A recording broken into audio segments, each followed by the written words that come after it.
सदियों के घाव भर रहे हैं। सदियों की वेदना आज विराम पा रही है। सदियों का संकल्प आज सिद्धि को प्राप्त हो रहा है।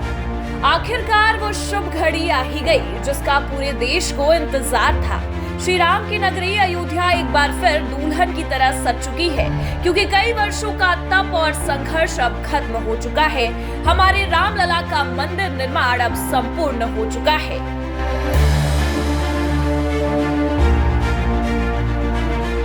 अयोध्या की पावन धरा पर आस्था का सैलाब है, ईश्वरीय अस्तित्व का साक्षात्कार है। प्रभु श्री राम के रामत्व का उद्घोष गूंजित हो रहा है। अब वो घड़ी आ गई है जब हर रोज हमें अयोध्या में श्री राम मंदिर के शिखर से धर्मध्वजा लहराते दिखेगा, क्योंकि राम मंदिर वही बना है जहां बनाने का संकल्प लिया गया था। सदियों के इंतजार के बाद सनातन प्रेमियों की आस्था के एक एक ईंटों से तैयार राम मंदिर के शिखर पर लहराता धर्मध्वज संघर्ष और बलिदान का प्रतीक बनने वाला है। बड़े बूढ़े से लेकर छोटे बच्चों की जुबान पर केवल और केवल जय श्री राम के नारे लग रहे हैं। एक तरफ राम नगरी स्वर्ग लोक की तरह सजाई जा रही है, तो दूसरी ही तरफ पीएम मोदी से लेकर सीएम योगी आदित्यनाथ और तमाम श्रद्धालु इस दिन के साक्षी बनने के लिए अयोध्या पहुंचे हुए हैं।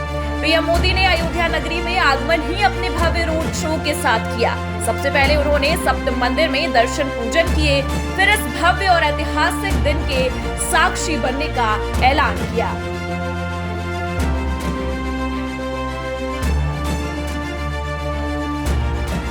दुल्हन की तरह सजी अयोध्या का चप्पा चप्पा धर्मध्वज के लिए हुए आयोजन की गवाही दे रहा है। प्रभु श्री राम की अटूट आस्था अपने दिलों में लेकर पहुंचा हर भक्त उस क्षण का साक्षी बन रहा है जब रामलला का मंदिर संपूर्ण तरीके से बनकर तैयार हो चुका है। पूरी नगरी रामलला के नाम से गुंजायमान है। बता दें कि जहां एक तरफ श्रद्धालुओं के दिल में आस्था का सैलाब उमड़ रहा है, तो वहीं मंदिर के शिखर पर धर्म पताके के जरिए दुनिया भर में इस बात का संकेत दिया जा रहा है कि प्रभु श्री राम अब अपने परिवार सहित उस भव्य मंदिर में विराजमान हो चुके हैं, जिसका इंतजार न जाने कितने सनातन प्रेमियों की पीढ़ियां कर रही थी।